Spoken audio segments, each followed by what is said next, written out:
morning, Flosstube. This is Lori of Mischievous Stitches. It is Saturday, March the 25th, and I'm back today with a few new purchases and a finish of my Seize the Day piece. I showed you the finished piece a couple videos ago, and this is pretty much what I imagined. I'm very happy with the results. I found the crackle paint that I was looking for last weekend at Joann's. And then this week, one of my subscribers, I can't remember your name, sorry about that, but told me that I could have used Elmer's glue beneath the paint to make it crackle. So next time. I added a couple sand dollars here. These are from Hunting Island, South Carolina. It's a state park here. My husband and I go several times during the summer. It's one of our favorite places. We may tour the lighthouse that is there, or there is a beautiful driftwood beach. Well, let me retract that. There was a beautiful driftwood beach. I'm not sure the state of the island at the moment. I know that Hurricane Matthew this past October did a lot of damage, and the state park has been closed.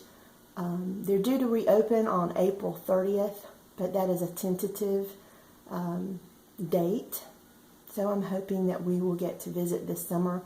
But this time last year was a beautiful driftwood beach. We have lots of pictures there over the years of my husband and I, or our children. But anyway, I'm very happy with how this turned out. The crackle to me just goes with the sails. Anyway, I hope you all enjoyed as much as I did, because thanks, Sylvia, for inspiring me to finish. So this week, excuse my wrinkles, I finished this. I call it my lunchtime small. It is Peacock Pen Pillow by Beehive Needleworks.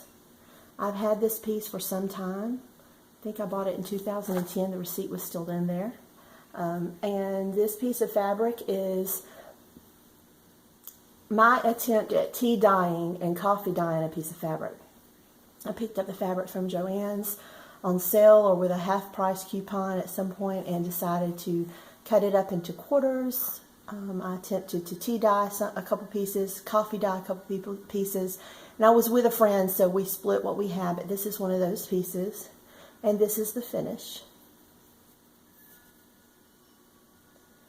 And so once again, I hope to stay on the same track with finishing as I go, and I hope to have a pen pillow completed when I next see you. This week I got in the remainder of my Nashville needlework haul. It was ordered from the Stitch and Frame shop in Rock Hill, South Carolina, and I got the Scarlet House Smith sampler.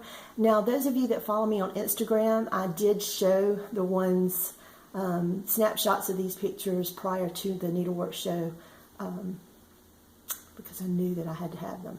So this one, and I have met Tanya of Scarlet House. She's amazing. She has been to the Pals Needlework Retreat, Cross Stitch Pals Retreat that is thrown by Down Sunshine Lane several years ago. I got a chance to meet her. She come a couple, I want to say 2 years. She is a great person. Love her designs. Happy to have this one. I also got the hands-on design. I think it's the Friendship Good Ship sampler, and it said, "There are good ships and wood ships and ships that sail the sea, but the best ships are friendships. May they always be." Love that saying. And actually, the piece that I finished, the Seize the Day, is also a hands-on design by Hands-On Design, just in case you want to look it up. I also, this one is very popular. I am so excited to have this piece. Do not know when I will stitch it, but this is Let Freedom Ring by Lila's Studio. Lila is also on Instagram, and I know that she has very happy to see all the interest in this piece, and I believe that Blitz Stitch has started a Instagram stitch along that I believe Vanna is in as well. that they have started this piece. So I hope to join them soon and stitch along with them. My last piece from the Needlework Show is this piece by Lottie Da. Lottie Da is my favorite designer. I love her pieces. When this one come out, it has my name all over it. I love those reds, the bird, everything about it. So don't know if I'll stitch it this year, but I'm extremely happy to have this piece. I had a couple questions on my videos this week, and someone had asked about the piece that I had hanging behind me in my first few videos. You know, I've kind of moved around in my home at a few different places trying to find the correct lighting, and of course right now I'm in my living room facing the windows to get the better lighting, but when I was in my dining room, this piece was behind me. Oh my goodness, you can see my windows. I'm going to angle it down. This is by Four Oaks Designs. I finished it in 2007. It is called Rhapsody in Blue. Blue does not go in my house. As you can see, my walls are in the dining room are the yellow that you see here in this design, and browns, taupes, like the fabric color. So blue just would not go in my home. So I changed the color, and this is Gloriana, I believe, topiary. And I want to give you all some advice. This piece, I figured how many, because it's a monochrome, so one thread color. And I thought that I would figure up how much thread I needed, because it was silk, buy everything ahead of time, because I did not want a dye lot issue. When you do that, get 2 extra just in case. I ended up running out of topiary when I got here. Can you see that the colors are a little different there on your right than versus your left? So this is the correct color, and this is the dye lot issue. On the left, the colors are they're deeper jewel tones, and on the left, they're more washed out, to me a little pastel. I love the deep colors, so I tried very much to take what I have remaining of the original color and blend it with pieces, do motifs throughout to try to break it up some. I had spent 9 months on this piece. There's no way I was starting over, so I left it as it was, and it's a learning piece. So just advice, whatever you figure when you're figuring how many threads you need for a monochrome piece, add 2 more. I also was asked about the picture in the back here. I went into a antique store last weekend, and I saw it was a container with old pictures in it, and the tag on the container said instant relatives. This is not an instant relative. These are my relatives. Let me see if I can get a little closer. I don't know if you can see. This is my dad's grandmother, Amanda Maud, and this is his grandfather, Paul Henry. And she was 104 when she died. This picture was taken in Savannah, Georgia. I do not know the year. They lived in Valdosta. They had a farm there, and he was a good bit older than her, so he passed away when my dad was 2. She passed away after my first daughter was born. So it's great to have that picture. My grandmother had it for years, but the back of it, the framing was damaged. It needed to be just reframed as what it needed. And my dad wanted it, and she passed it to him, and I asked for it, and he passed it to me.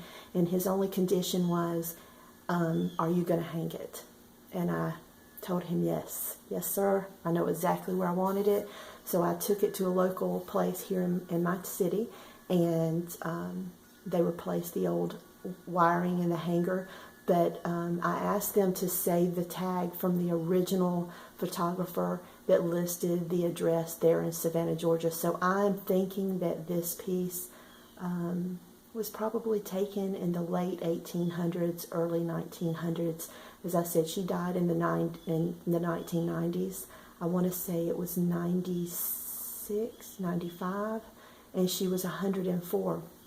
And we did have some relatives from Florida who keep up with the family genealogy that told us we were incorrect because there was no records. No one had the original Bible that had her birth records because it's not a paper record. It was all family records, and they said that she was actually 107 and that we were incorrect. But anyway, that's all that I have for you today. Other than I do want to say I have hit over 1,000 subscribers. I want to thank all of you for subscribing to my channel and coming to listen to me ramble, coming into my home and enjoying my needlework with me. To celebrate hitting 1,000 subscribers, I want to do a giveaway. And I'm going to give a gift certificate of $30 to the Stitch and Frame Shop in Rock Hill, South Carolina. I've already spoke to the owner there to get her approval for me mentioning it here on Flosstube. So all I want from you to enter the giveaway that I will, let's give it 2 weeks. So 2 weeks from today, I will choose the winner. And it is open to my overseas subscribers as well as my U.S. subscribers. Anyone under 18 must have their parents' approval. And to enter for the gift certificate, all I want from you is to tell me one positive thing that happened in your day today. That's all I want. I want to know whether it's stitchy related or family related. The man. Just give me one positive thing that happened in your day today. Until next weekend, hugs and stitches. Bye.